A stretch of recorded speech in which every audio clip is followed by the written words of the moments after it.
शांति शांति। ओम शांति शांति। अंतर मन में ज्योति जगा लो, होगा दूर अंधेरा।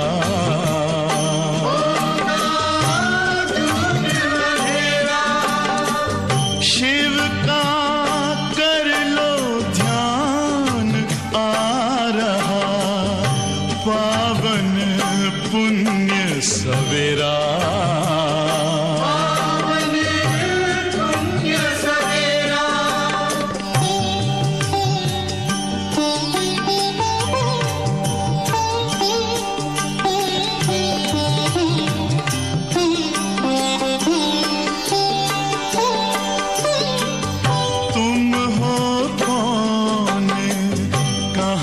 से आए अपने आप को जानो, राजयोग के द्वारा अपना परम पिता पहचानो। इसी राजपथ पर चलकर पालो अपना बसेरा।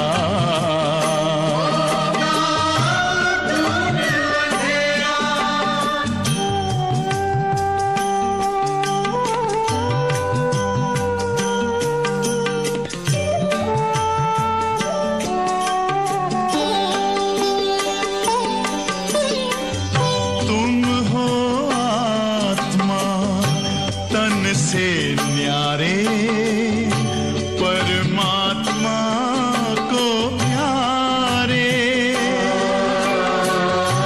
दिव्य गुणों को धारण करके योगी बनो दुलारे।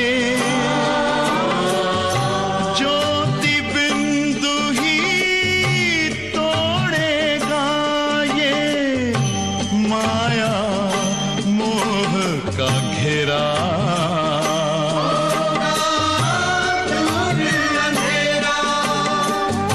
अंतर मन में ज्योति जगा लो, होगा दूर अंधेरा।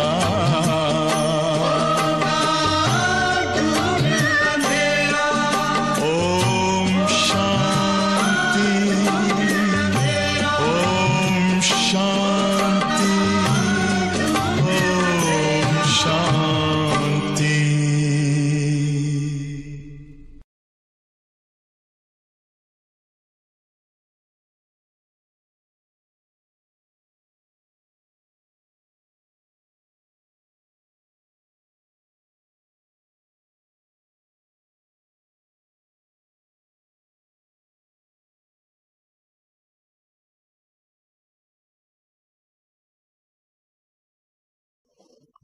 ओम शांति। मुरली की तारीख है 23/4/2020। आज सतगुरुवार है। बाबा ने विशेष बात ये बताई है कि दिव्य गुणों को तो हमें धारण करना ही है, पर उसके अंदर एक अच्छा दैवी गुण है शांत रहना। कहते हैं ना, शांति की शक्ति में बहुत बल है। धीरे आवाज में बोलना, मीठा बोलना। तो बाबा बहुत मीठी मीठी शिक्षाएं हम बच्चों को मुरली में दे रहे हैं। मीठे बच्चे, सबसे अच्छा दैवी गुण है शांत रहना, अधिक आवाज में न आना, मीठा बोलना। तुम बच्चे अभी टॉकी से मूवी से साइलेंस में जाते हो, परम धाम तक पहुंचना है, इसलिए अधिक आवाज में न आओ। प्रश्न है, किस मुख्य धारणा के आधार से सर्वदैवी गुण स्वतः ही आते जाएंगे। तो सर्वदैवी गुणों का आधार बाबा ने क्या बताया है? मुख्य है पवित्रता की धारणा, क्योंकि हर गुण का जो संबंध है वो पवित्रता से कनेक्टेड है। देवताएं पवित्र हैं, इसलिए उनमें दैवी गुण हैं। इस दुनिया में कोई में भी दैवी गुण नहीं हो सकते। रावण राज्य में दैवी गुण कहाँ से आए? तुम रॉयल बच्चे अभी दैवी गुण धारण कर रहे हो। बाबा ने हमको रॉयल बनाया, ब्राह्मण बनाया, और अभी हम देवता बनने के लिए दैवी गुणों को धारण कर रहे। गीत बजा है, भोलेनाथ से निराला कोई और नहीं, ऐसा बिगड़ी बनाने वाला कोई और नहीं।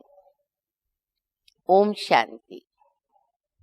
अभी बच्चे समझते हैं कि बिगड़ी को बनाने वाला एक ही है। भक्ति मार्ग में अनेकों के पास जाते हैं, कितनी तीर्थ यात्राएं आदि करते हैं। बिगड़ी को बनाने वाला, पतितों को पावन बनाने वाला तो एक ही है। सद्गति दाता, गाइड, लिबरेटर, वो भी एक ही है। कितने बाबा ने बता दिया कि मैं कौन हूँ। बाबा की महिमा के टाइटल हैं सद्गति दाता, पतित पावन, बिगड़ी को बनाने वाला, गाइड है, लिबरेटर है। अब गायन है, परंतु अनेक मनुष्य, अनेक धर्म, मठ, पंथ, शास्त्र होने कारण अनेक रास्ते ढूंढते रहते हैं। सुख और शांति के लिए सत्संगों में जाते हैं, समझेंगे वहां जाके थोड़ी शांति मिलेगी। और जो नहीं जाते हैं सत्संगों आदि में, वो मायावी मस्ती में मस्त रहते हैं। यह भी तुम बच्चे जानते हो कि अभी कलयुग का अंत है। मनुष्य नहीं जानते कि सतयुग कब था और अभी क्या है।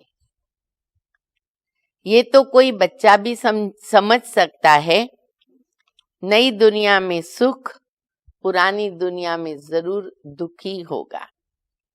इस पुरानी दुनिया में अनेक मनुष्य, अनेक धर्म है। तुम कोई को भी समझा सकते हो। ये है कलयुग। सतयुग पास्ट हो गया और वहां एक आदि सनातन देवी देवता धर्म था और कोई धर्म नहीं था। बाबा ने बहुत बार समझाया है, फिर भी समझाते हैं कि जो आवे उनको नई दुनिया और पुरानी दुनिया का फर्क दिखाना चाहिए। देखो बाबा हर चित्र पर समझानी देते रहते हैं, कभी चक्र, कभी झाड़, कभी सीढ़ी, कभी स्वर्ग नर्क। तो बाबा कहते दोनों दुनियाओं का फर्क बताओ। भल वो क्या भी कहे, कोई 10,000 वर्ष आयु कहते हैं, कोई 30,000 वर्ष आयु कहते हैं, अनेक मतें हैं। अब उन्हों के पास तो है शास्त्रों की मत, अनेक शास्त्र, अनेक मत। मनुष्यों की मत है ना, शास्त्र भी तो मनुष्यों ने बनाए और लिखे। शास्त्र भी लिखते तो मनुष्य हैं, देवताएं तो कोई शास्त्र लिखते नहीं है। सतयुग में देवी देवता धर्म होता है, उन्हों को मनुष्य भी नहीं कहा जा सकता। तो जब कोई मित्र संबंधी आदि मिलते हैं तो उनको बैठ ये सुनाना चाहिए। मित्र संबंधी मिले तो क्या बताएं, कोई मिलते क्या बताएं, मंदिर जाएं तो क्या बताएं। बाबा सब हमको रेडी पॉइंट्स देते। तो बाबा कहते कोई मित्र संबंधी आदि हैं तो उनको भी बैठ के ये सुनाना चाहिए। विचार की बात है। नई दुनिया में कितने थोड़े मनुष्य होते हैं और पुरानी दुनिया में कितनी वृद्धि होती है। सतयुग में सिर्फ एक देवता धर्म था, मनुष्य भी थोड़े थे। दैवी गुण होते हैं देवताओं में, इसलिए उनको कहा देवता, मनुष्यों में नहीं होते हैं। तभी तो मनुष्य जाकर देवताओं के आगे नमस्ते करते, उनकी महिमा गाते, नमन करते। देवताओं की महिमा गाते हैं, जानते हैं कि वो स्वर्गवासी है। लोग तो समझते हैं ना, स्वर्ग कोई लोक है, वहां देवताएं रहते हैं। हम नरकवासी कलयुगी वासी हैं। तो मनुष्य में दैवी गुण हो न सके। कोई कहे फलाने में बहुत अच्छे दैवी गुण हैं, बोलो नहीं, दैवी गुण होते हैं देवताओं में। सर्व दैवी गुण है देवताओं में, क्योंकि वो पवित्र है। यहाँ तो कोई पवित्र आत्मा नहीं है। यहाँ पवित्र न होने के कारण कोई में दैवी गुण हो न सके, क्योंकि आसुरी रावण राज्य है। बाबा जब पवित्रता की धारणा कराते हैं तो हमारे अंदर दिव्य गुणों की धारणा आने लगती है। इसलिए हर गुण का कनेक्शन किसके साथ है? पवित्रता के साथ। और अवगुण का कनेक्शन है अपवित्रता के साथ। तो बाबा कहते ये है आसुरी राज्य। नए झाड़ में दैवी गुण वाले देवताएं रहते हैं, फिर झाड़ पुराना होता है। रावण राज्य में दैवी गुण वाले हो न सके। सतयुग में आदि सनातन देवी देवताओं का प्रवृत्ति मार्ग था। प्रवृत्ति मार्ग वालों की ही महिमा गाई हुई है। सतयुग में हम पवित्र देवी देवताएं थे, संन्यास मार्ग नहीं था। वो तो द्वापर के बाद ही आता है, वहां तो है प्रवृत्ति। तो कितनी पॉइंट्स मिलती है, परंतु सभी पॉइंट्स किसकी बुद्धि में रह न सके। बाबा तो बहुत खजाना दे देते हैं, पॉइंट्स भूल जाती हैं, इसलिए फेल हो जाते। बाबा कहते बच्चों को पॉइंट्स भूल जाती हैं, सभी याद नहीं रहती हैं, तो फिर फेल हो जाते समझाने में भी, और दैवी गुण धारण भी नहीं करते। एक ही दैवी गुण अच्छा है, कौन सा? जास्ती कोई से न बोलना। पक्का करो आज के दिन में ये धारणा कायम के लिए हो जाए। ज्यादा कोई से न बोलना, और जो बोलना है, जितना बोलना है, मीठा बोलना, और बहुत थोड़ा बोलना चाहिए। कम शब्दों में अगर कोई बात हम बता सकते हैं तो 10 शब्दों के जगह 2 शब्दों से काम चलावे। थोड़ा बोलना चाहिए। क्यों? बहुत अच्छा राज बाबा बता रहे, जो बाबा ने सार में भी बताया कि तुम बच्चों को टॉकी से मूवी और मूवी से साइलेंस में जाना है, पहुंचना है परम धाम। तो पहले हम अव्यक्त भाषा सीखें, इशारों की भाषा सीखें, और धीरे धीरे एकदम आत्मा शांत होकर शांति धाम पहुंच जाए।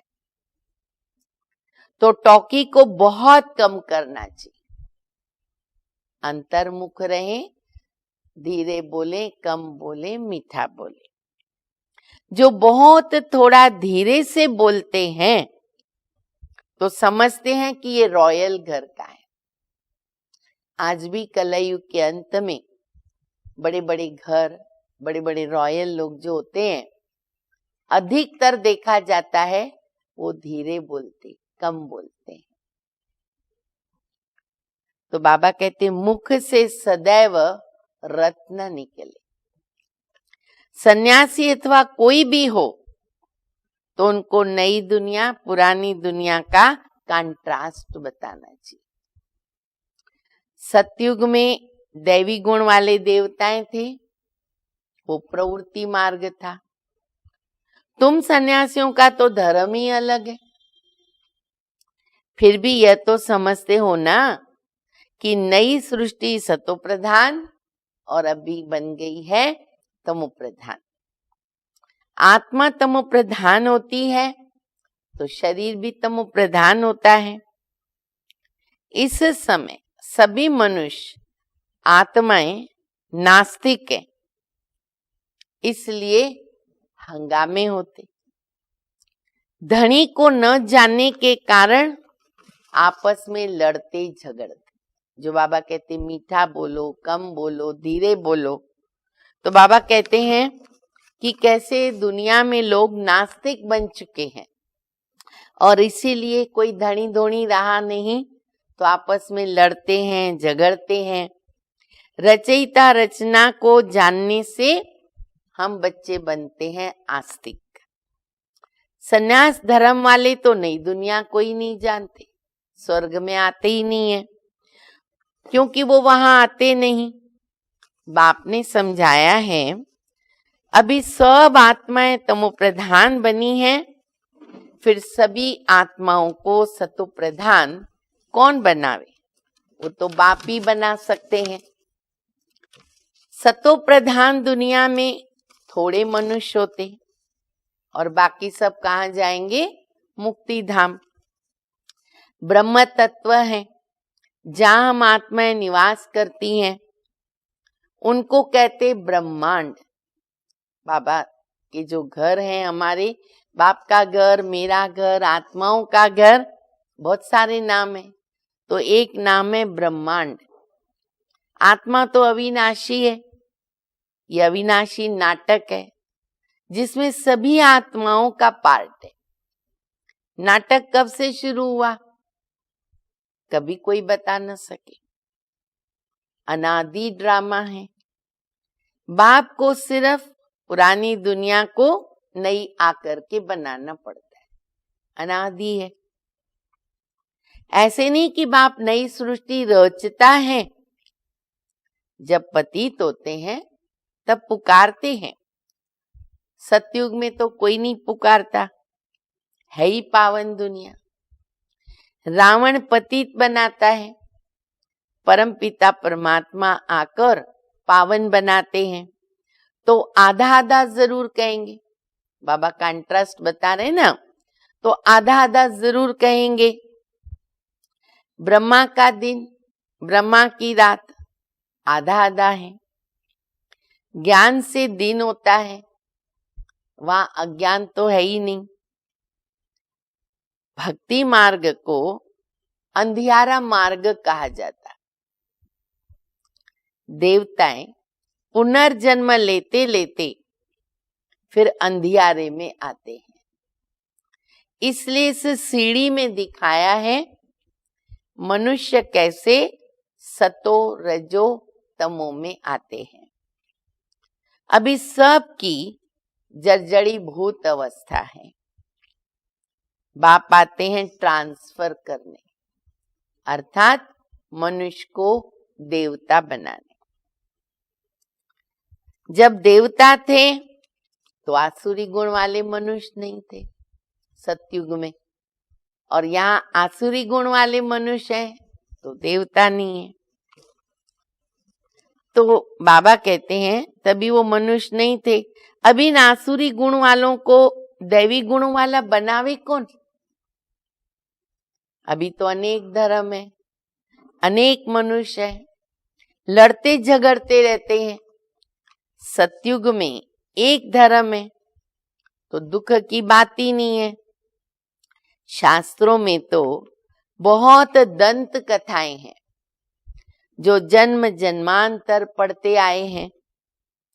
बाप कहते हैं ये सब भक्ति मार्ग के शास्त्र हैं, उनसे मुझे प्राप्त नहीं कर सकते हो।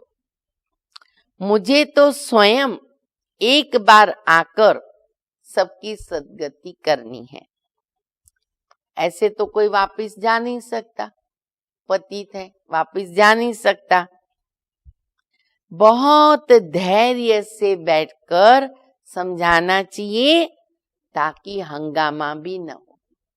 कि मनुष्यों की बहुत मतें हैं, बहुत सारी बातें शास्त्रों में सुनी हुई है, पढ़ी हुई है, तो बाबा कहते बड़ी धैर्यता से शांतता से समझाना है ताकि वो हंगामा भी न करे। उन लोगों को अपना बहुत अहंकार रहता है। साधु संतों के साथ फॉलोअर्स भी तो रहते हैं ना, तो फिर वो झट कह देंगे इनको भी ब्रह्मा कुमारियों का जादू लग गया। सियाणे मनुष्य जो होंगे वो कहेंगे ये विचार करने की योग्य बातें हैं। वैरायटी लोग हैं। मेले प्रदर्शनी में अनेक प्रकार से आते हैं।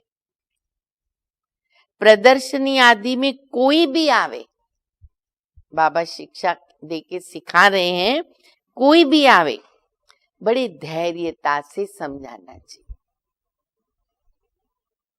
कैसे धैर्यता से? जैसे बाबा धीरज से समझा रहे। कैसे बाबा बच्चों को समझा रहे?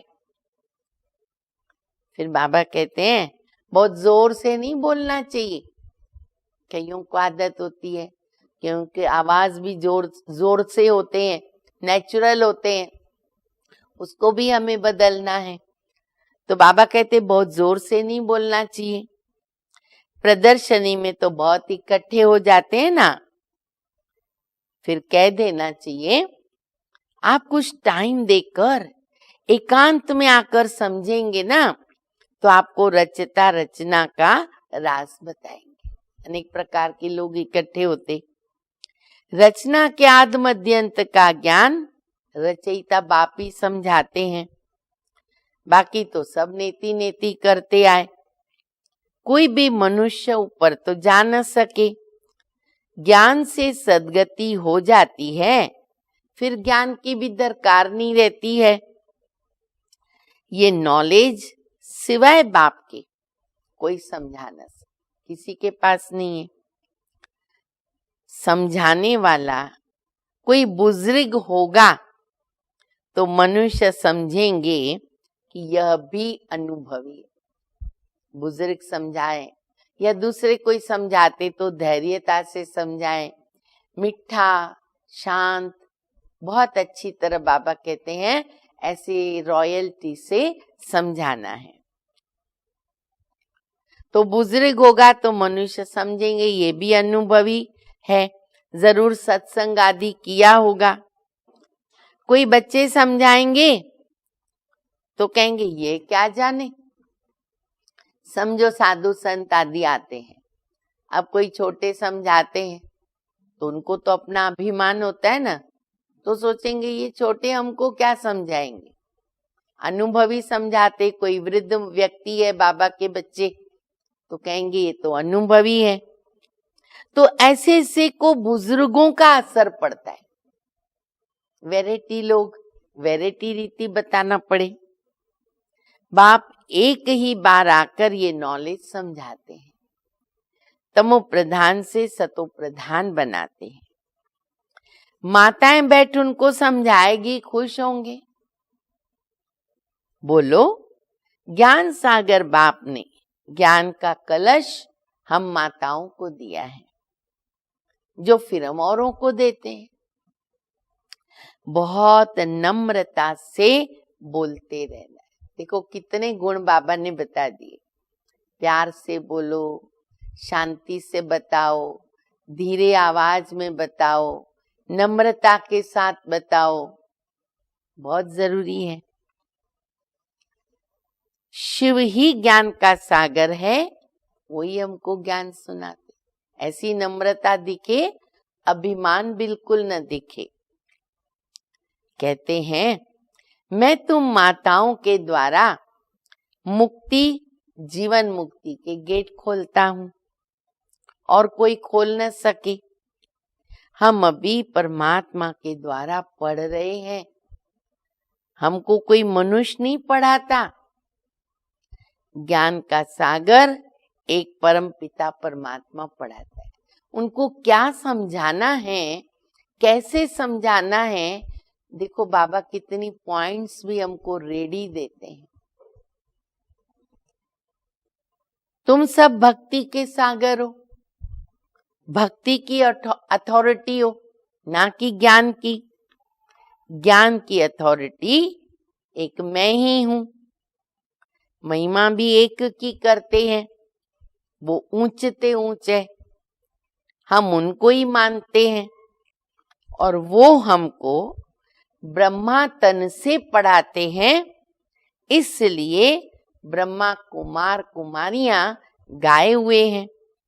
तो ऐसे ऐसे बहुत मीठे रूप से बैठ करके समझाओ। सब विधि बता दी बाबा ने, ऐसे समझाना है। बल कितना भी पढ़ा हुआ हो, माताएं होती अनपढ़, वो पढ़े हुए होते हैं, लेकिन जो बाबा ने ढंग सिखाया, उन गुणों को लेकर के हम वैसे समझाएंगे तो उसका तीर भी लगेगा। बाबा कहते बल कितना भी पढ़ा हुआ हो, ढेर प्रश्न करते हैं। पहले पहले बाप पर निश्चय कराना है। पहले तुम यह समझो कि रचता बाप है या नहीं। सभी का रचयिता एक शिव बाबा है और वो ज्ञान का सागर है।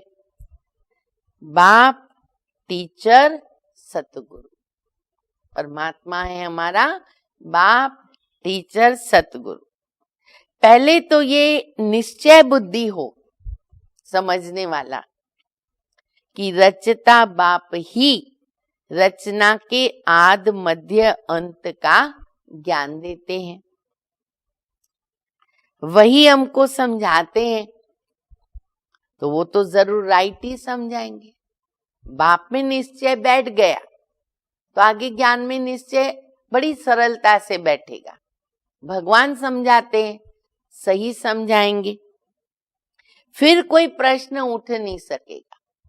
बाबा में निश्चय बैठ गया तो प्रश्न नहीं उठेगा। तो बाबा विधि सिखा रहे हैं। बाप आते ही है संगम पर, सिर्फ कहते हैं मुझे याद करो, पाप भस्म हो जाए। हमारा काम है पतितों को पावन बनाने का। अभी तमो प्रधान दुनिया है। पतित पावन बाप के बिगर कोई को जीवन मुक्ति मिल न सके। सभी गंगा स्नान करने जाते, ये भी बाबा पॉइंट बता रहे, बताने के लिए कि सभी गंगा स्नान करने जाते हैं। इसका मतलब पतित ठहरे तभी तो जाते हैं, स्वयं को पावन बनाने, पाप धोने। मैं तो कहता ही नहीं हूं कि जाके गंगा स्नान करो। मैं तो कहता हूं मामेकम याद करो, मेरी याद से पावन बनेंगे। मैं तुम सभी आशुकों का माशुक हूं। सभी एक माशुक को याद करते हैं। रचना का क्रिएटर तो एक ही बाप है। वह कहते हैं देही अभिमानी बनकर मुझे याद करो तो योग अग्नि से विकर्म विनाश हो। रास्ता एक ही है, योग अग्नि से विकर्म विनाश होंगी। यह योग बाप अभी सिखलाते, जबकि पुरानी दुनिया बदल रही है और विनाश सामने खड़ा है। अभी हम देवता बन रहे हैं। बाप कितना सहज बतलाते हैं। बाप के सामने भल सुनते हैं, सभी बच्चे सुनते हैं, परंतु एक रस होकर नहीं सुनते। नंबरवार हैं बच्चे। बुद्धि और तरफ भागती है। बाबा की मुरली सुनते सुनते भी बुद्धि और तरफ भागती है। तो ये भी चेक करो कि बाबा की मुरली हम सुन रहे हैं, हमारा ध्यान बराबर होना चाहिए। हर पॉइंट हमको ध्यान से सुननी है। भक्ति में भी तो ऐसे होता है ना, सारा दिन तो वेस्ट जाता है, बाकी जो टाइम मुकर्रर करते हैं उसमें भी बुद्धि कहाँ चली जाती। पूजा का टाइम फिक्स करते हैं, माला जपने का टाइम फिक्स करते हैं, भक्ति करने का टाइम फिक्स करते हैं। तो बाबा कहते हैं वो जो थोड़ा टाइम फिक्स करते हैं ना, बैठते हैं माला फेरने के लिए, भक्ति करने के लिए, उस समय भी बुद्धि इधर उधर जाती है और बाकी टाइम तो अपने धंधे में रहते हैं। तो याद कितना रहा? सबका ऐसा हाल होता होगा। माया है ना। कोई कोई बच्चे बाप के सामने बैठकर ध्यान में चले जाते। शुरू शुरू में तो बहुत जाते थे, बाबा को देखा ध्यान में चले गए। लेकिन हम जानते हैं कि बाबा कई बार मुरली में कहते हैं कि बच्चे ध्यान में जाना न ज्ञान है न योग है। ऐसे मत समझना कि ध्यान में गए तो उनके भी कर्म विनाश होते। इसलिए बाबा कई बार कहते बच्चे ध्यान का इच्छा, ध्यान का संकल्प, आशा कभी नहीं रखना। तो कई बच्चे बाप के सामने बैठकर ध्यान में चले जाते। बाबा कहते ये भी तो टाइम वेस्ट हुआ ना। क्यों? कमाई तो हुई नहीं। कमाई के लिए तो योग करना पड़ेगा। बाप तो कहते हैं याद में रहो, उनसे विकर्म विनाश होंगे। ध्यान में जाने से बुद्धि में बाप की याद नहीं रहती है। इन सब बातों में बहुत घोटाला।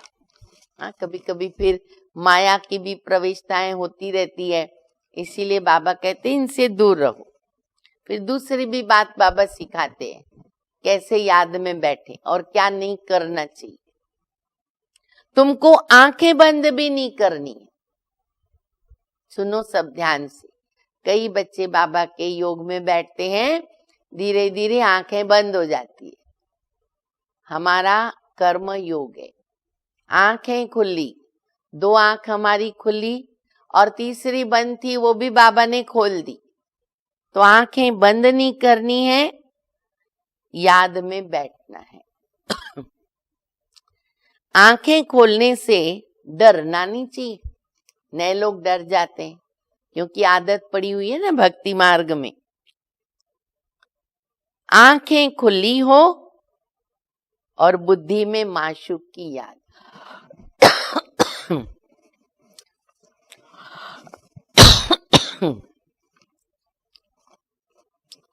आंखें बंद करके बैठना ये कायदा नहीं।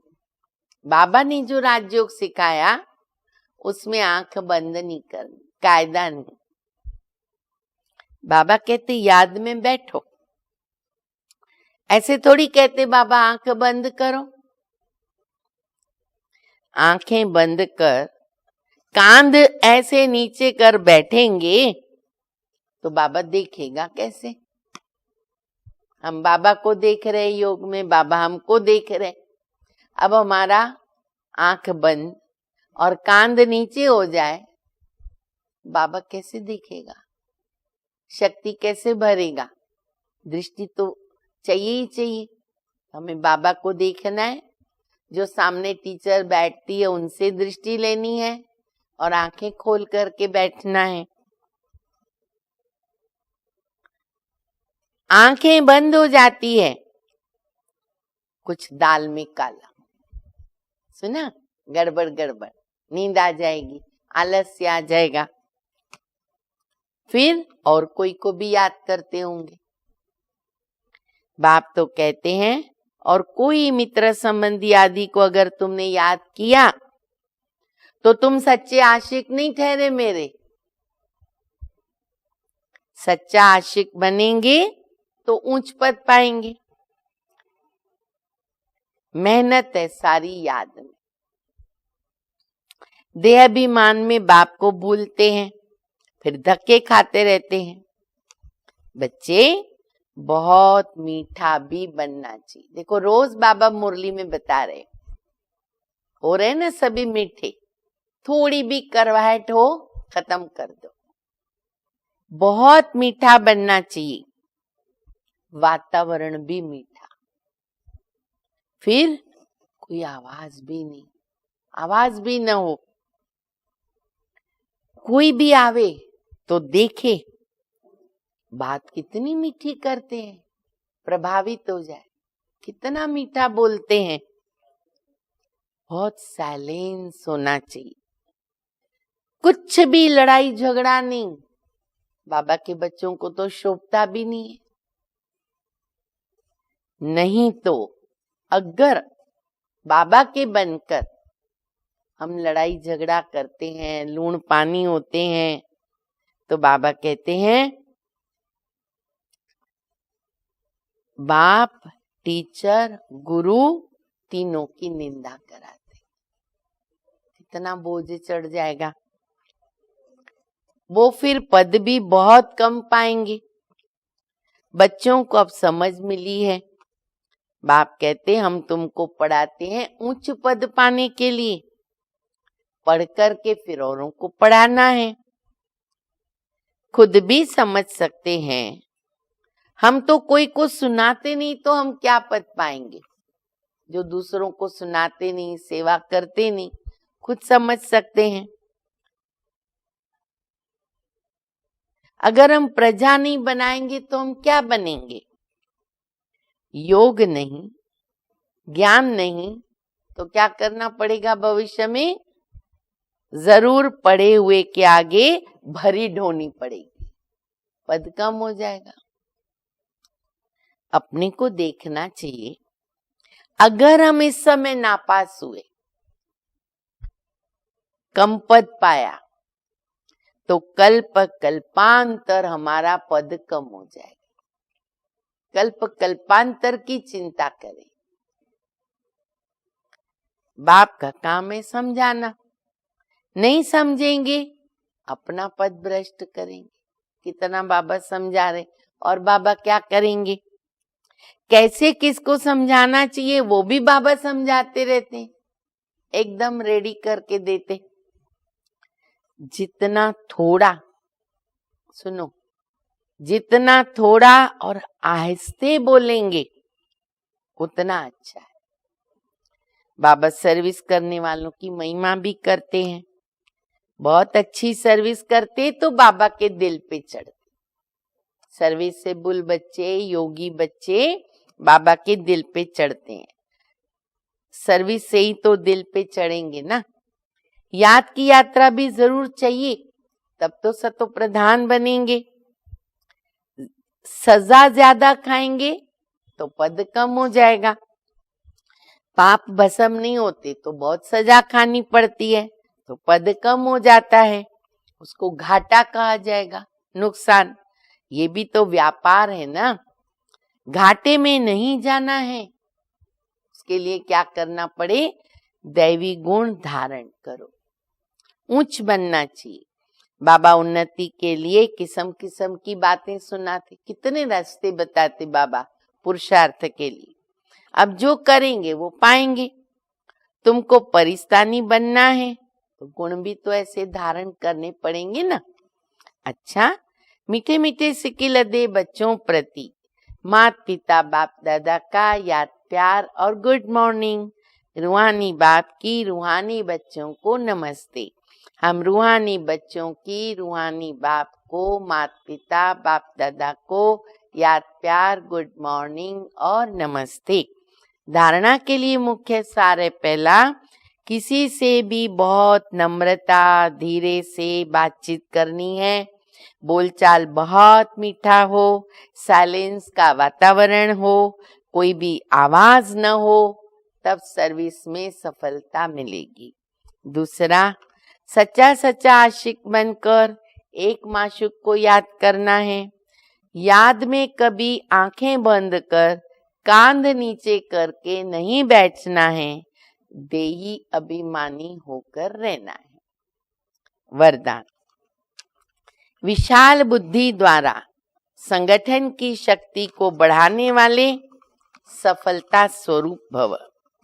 संगठन की शक्ति को बढ़ाना ये ब्राह्मण जीवन का पहला श्रेष्ठ कार्य है। संगठन में बल है, उसके लिए जब भी कोई बात मेजॉरिटी वेरीफाई करते हैं तो जहां मेजॉरिटी वहां मैं, मेरा विचार अमल में नहीं लाया, मेजॉरिटी का लाया माना वो मेरा विचार। यही है संगठन की शक्ति को बढ़ाना। इसमें ये बढ़ाई मत दिखाओ, मेरा विचार तो बहुत अच्छा है, भले कितना भी अच्छा हो, लेकिन जहां संगठन टूटता है ना, वो अच्छा भी साधारण हो जाता है। ये ध्यान पे रहे, बहुत अच्छी धारणा है। उस समय अपने विचार त्यागने भी पड़े ना, त्याग का भाग्य है। मेरा विचार अमल में नहीं लाया गया, वो कितना अच्छा था, नहीं, जहां मेजॉरिटी वहां मैं। इससे ही सफलता स्वरूप बनेंगे और समीप संबंध में आएंगे। स्लोगन है, सर्व सिद्धियां प्राप्त करने के लिए मन की एकाग्रता को बढ़ाओ। मन की एकाग्रता बहुत आवश्यक है। तो बाबा कहते सर्व सिद्धियां प्राप्त करने के लिए मन की एकाग्रता को बढ़ाओ। बहुत अच्छी मुरली है, अच्छी तरह सब फिर से पढ़ेंगे, अध्ययन करेंगे, विचार सागर मंथन करेंगे और जो बाबा ने दिव्य गुणों का अंडरलाइन कराया उस अंडरलाइन पर ध्यान देंगे। ठीक है? अच्छा, आज है सतगुरुवार, तो हम सभी अभी मिलकर जहां भी बैठे हो बाबा की याद में बैठेंगे और बाबा को भोग स्वीकार कराएंगे। ओम शांति।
दिव्य उजाला है, फैला दिव्य उजाला है। प्यास बुझी सुख मिला सघन, आओ कर ले प्रभु मिलन, आओ कर ले प्रभु मिलन।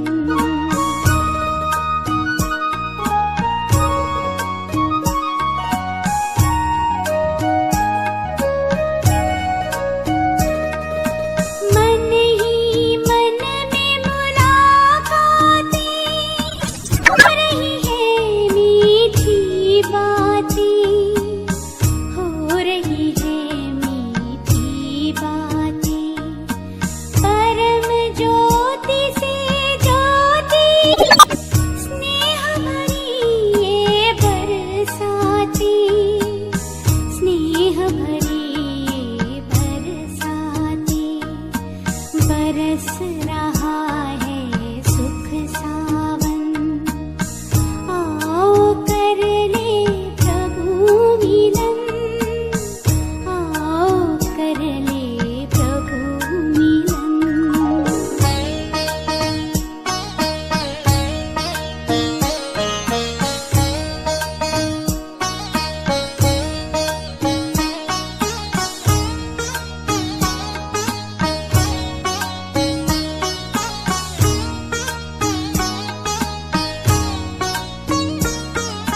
परम शांति पाए विश्राम, संकल्पों को मिला विराम, संकल्पों को मिला विराम। परमानंद समाया है, कितना प्यारा शांति धाम, कितना प्यारा शांति धाम। अंतर मन बन गया सुमन, आओ कर ले प्रभु मिलन, आओ कर ले प्रभु मिलन। नई सुबह की नई किरण, चलो रे पंछी पार गगन। नई सुबह की नई किरण, चलो रे पंछी पार गगन। बिखरा करके किरण किरण, रहा है वो प्राण धन, आओ कर ले प्रभु मिलन।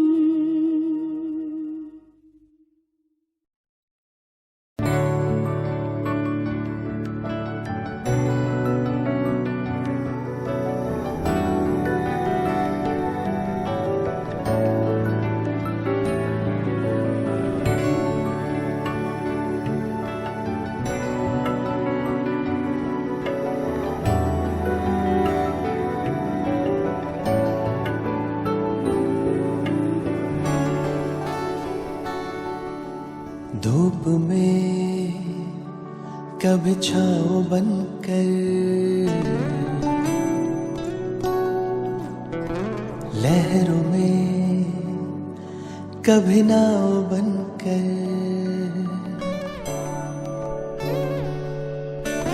धूप में कभी छाँव बनकर, लहरों में कभी नाव बनकर। लड़खड़ाए कदम थामा है हाथ, जब लड़खड़ाए कदम थामा है हाथ। मेरे बाबा है साथ, मेरे बाबा है साथ, मेरे बाबा है साथ, मेरे बाबा है साथ, मेरे बाबा है साथ, मेरे बाबा है साथ, मेरे बाबा है साथ, मेरे बाबा है साथ।